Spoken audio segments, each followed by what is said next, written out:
नमस्कार मित्रों, आपने अक्सर सुना होगा कि भगवान विष्णु का अवतार वाराह अवतार हुआ है, जो कि आज के टाइम के विज्ञान को भी चुनौती दे रहा है। जानते हैं इस रहस्य को।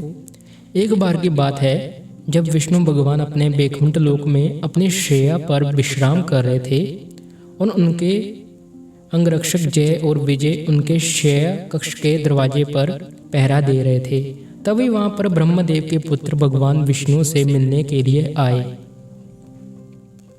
अब क्योंकि भगवान विष्णु विश्राम कर रहे थे, इसलिए उनके अंगरक्षक जय और विजय ने ब्रह्मदेव के पुत्रों को भगवान विष्णु के कक्ष के बाहर प्रतीक्षा करने के लिए कहा।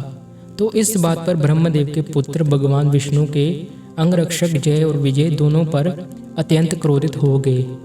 उन्होंने उन दोनों को कहा कि हम भगवान विष्णु से मिलने के लिए आए हैं और आप हमें रोक नहीं सकते हैं। लेकिन जय और विजय ने उनकी एक ना सुनी और उन्हें अंदर नहीं जाने दिया। इस पर ब्रह्मदेव के पुत्र उन दोनों से बहुत ही क्रोधित हो गए। क्रोध में आकर उन्होंने भगवान विष्णु के अंगरक्षकों को, जय और विजय को वही खड़े खड़े श्राप दे दिया कि तुम दोनों एक पृथ्वी लोक पर मनुष्य के रूप में जन्म लोगे और तुम दोनों अपने समय के सबसे निर्दयी व्यक्ति बनोगे।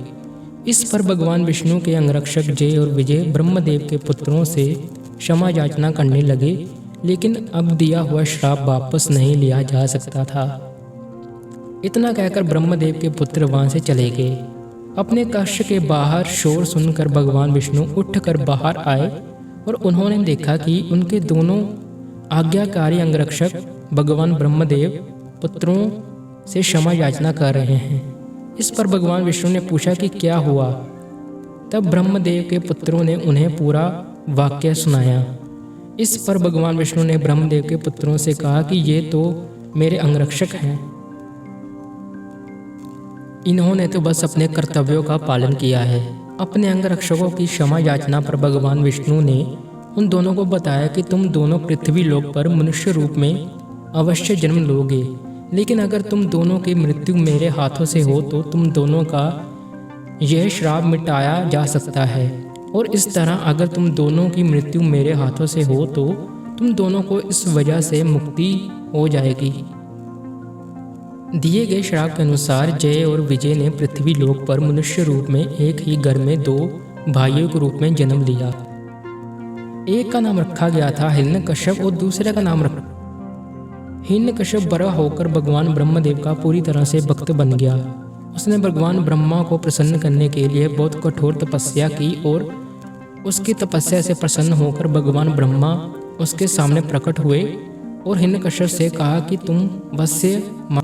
इस पर हिरण्यकश्यप ने भगवान ब्रह्मा से कहा कि आप मुझे अगर होने का ऐसा वरदान दीजिए जिससे मैं किसी भी अस्त्र या शस्त्र, देव या दानव, मनुष्य अथवा पशु अथवा पक्षी किसी भी हाथों ना मर जाऊं। मुझे अमृत का वरदान दीजिए। भगवान ब्रह्मा ने हिरण्यकश्यप को तथास्तु कहा और अंतर्ध्यान हो गए। हिरण्यकश्यप को भगवान ब्रह्मा से अमृता का वरदान प्राप्त हो गया। ब्रह्मदेव से वरदान मिलने के बाद दोनों राक्षसों को लगा कि अब तो अमर हो गए हैं, उन दोनों को अब कोई नहीं मार सकता और अपने इसी अहंकार की वजह से वो दोनों भगवान विष्णु को भी तुष्ट मानने लगे। फिर उन दोनों राक्षसों ने तीनों लोगों को जीतने का मन बना लिया। हिरण्यकश्यप रक्षक ने स्वर्गलोक को जीतने के लिए स्वर्गलोक पर आक्रमण कर दिया।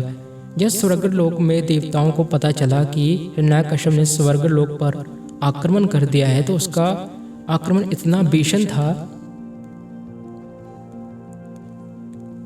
कि स्वर्गलोक के सारे देवता स्वर्गलोक छोड़कर भाग गए। कोई भी देवता हिरण्यकश्यप का सामना करने में सक्षम नहीं था। जब हिरण्यकश्यप ने बिना किसी युद्ध के इंद्रलोक पर कब्जा कर दिया तो उससे रहा नहीं गया, क्योंकि वो किसी से युद्ध करना चाहता था। तो हिरण्यकश्यप अपनी युद्ध की प्यास बुझाने के लिए समुद्र के किनारे खड़ा हो गया और वह वरुण देव की राजधानी जा पहुंचा। और वरुण देव की राजधानी में पहुंचकर हिरण्यकश्यप ने वरुण देव को युद्ध के लिए ललकारते हुए बोला कि हे वरुण देव, आपने धरती के सारे राक्षसों को हराकर राजस्व यज्ञ किया था। आज मैं हिरण्यकश्यप एक राक्षस आपको युद्ध के लिए ललकारता हूँ। आइए मुझसे युद्ध कीजिए और मेरी युद्ध की प्यास बुझाइए।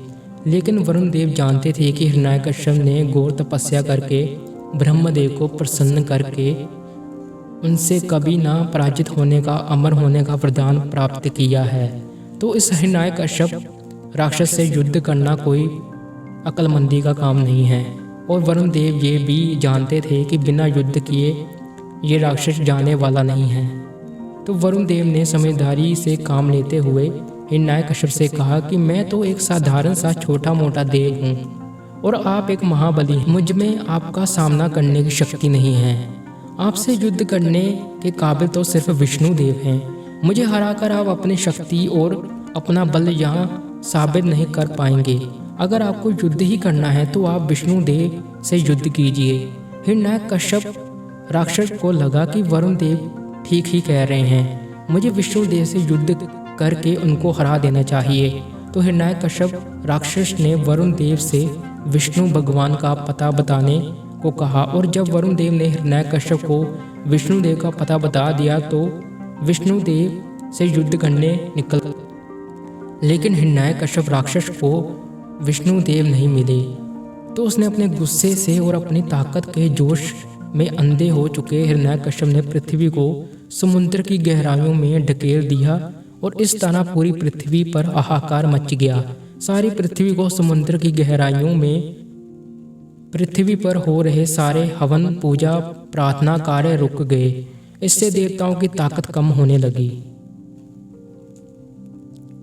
तो सारे देवता मिलकर विष्णु भगवान के पास पहुंचे। विष्णु भगवान से निवेदन किया कि आप हिरण्यकश्यप नामक राक्षस को नष्ट करने की कोई तरकीब सोचिए। इस पर विष्णु भगवान ने सारे देवी देवताओं का अनुरोध स्वीकार कर लिया और उन्होंने हिरण्यकश्यप राक्षस को मारने का निश्चय कर लिया। विष्णु भगवान के हिरण्यकश्यप को मारने के लिए वारा का रूप धारण किया। अपने तीखे और लंबे दांतों की मदद से पृथ्वी को महासागर की गहराइयों से बाहर निकाल दिया। विष्णु भगवान को वारा के रूप में देखकर उसने तुरंत विष्णु भगवान पर अपनी गदा की मदद से हमला कर दिया। इस पर विष्णु भगवान और हिरण्यकश्यप के बीच भयंकर युद्ध हुआ।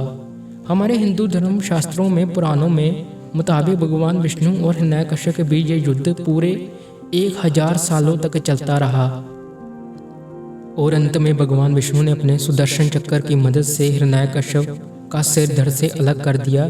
जब हिरण्यकश्यप का अंत हो गया तो विष्णु भगवान ने समुद्र की गहराइयों में समा चुकी पृथ्वी को अनंत जल में से बाहर निकाला, पृथ्वी को संतुलित किया और पृथ्वी पर जीवन एक बार फिर से सामान्य हो।